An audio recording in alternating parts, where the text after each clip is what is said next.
ప్రతిష్టాత్మకంగా తీసుకుని ఏర్పాటు చేసిందని మనం చెప్పుకోవాలి. దాదాపు అంటే కొన్ని మండలాలే అంటే 7 మండలాలు కిడ్నీ పేషెంట్స్తో చాలా అల్లాడిపోతూ ఉన్నారు. ఇది చాలా దశాబ్దాల కాలం నాటి ఉన్న సమస్య అయినా కూడా దానికి పరిష్కారాన్ని మాత్రం ఇప్పటి వరకు కూడా అన్వేషించలేకపోయారు. గత ప్రభుత్వాలు వచ్చినప్పటికీ లేకపోతే ప్రతిపక్షాల్లో ఉన్న వాళ్ళందరూ కూడా ఎన్నికల స్టంట్గా ఉద్దానంలో ఉన్న కిడ్నీ బాధితులకి మేము సహాయం చేస్తాము, లేకపోతే వాళ్ళకి అంటే మేము అధికారంలోకి వస్తే ఇక్కడ ఉద్దానానికి చేయాల్సింది చాలా ఉంది, మేము చేస్తామని చాలామంది ప్రామిసులు చేశారు. అలానే కూడా ఏదైతే అధికార పార్టీ ఉంటుందో అధికార పార్టీని ప్రతిపక్షాలు ఎప్పటికప్పుడు ఉద్దానాన్ని వంకగా చేసుకుని విమర్శిస్తూ వచ్చాయి. అయితే 2019కి ముందు పాదయాత్రలో కానీ లేకపోతే ఓదార్పు యాత్రలో కానీ జగన్మోహన్ రెడ్డి ఉద్దానం ఏరియాలో ఆయన పర్యటించినప్పుడు కిడ్నీ బాధితుల సమస్య విని మనసు చలించిపోయిందని ఆయనే ఒక సందర్భంలో జగన్మోహన్ రెడ్డి చెప్పారు. ఈ నేపథ్యంలో 2019లో ఆయన అధికారంలోకి వచ్చిన తర్వాత ఉద్దానంకి ఏం చేయొచ్చు, ఉద్దానంలో ఏం చేస్తే ఈ సమస్య పరిష్కారం అవుతుంది అనే దాని మీద చాలా రీసెర్చ్ డాక్టర్స్తో కానీ లేకపోతే సైంటిస్టులతో కానీ ఒక పరిశోధన ఒకటి చేయించారు. ఆ పరిశోధనలో భాగంగానే ఆయనకు వచ్చిన ఒక సొల్యూషన్ ఏంటంటే ఇక్కడ భూమిలో ఏదైతే సిలికాన్ అనేది ఉందో సిలికాన్ వల్ల ఇక్కడ ఎక్కువగా కిడ్నీ సంబంధిత సమస్యలతో బాధపడుతున్నారనేది ఒక కంక్లూషన్కి వచ్చారు. సో ఈ సిలికాన్ అయితే భూమిలో నుంచో వాటర్లో నుంచో తీయలేరు కాబట్టి దీనికి పరిష్కారం ఏంటి అనేది ఆలోచించిన తర్వాత ఫస్ట్ ఎవరైతే కిడ్నీ బాధితులు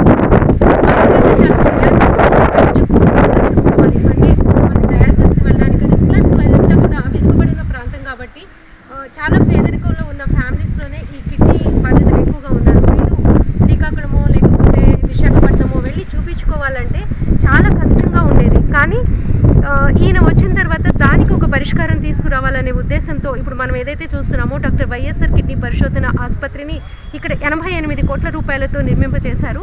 ఇక్కడ ఈ పేషెంట్స్కి ఇక్కడ జనరల్ మెడిసిన్ ఉంటుంది, అలానే డయాలసిస్ సెంటర్స్ ఉన్నాయి.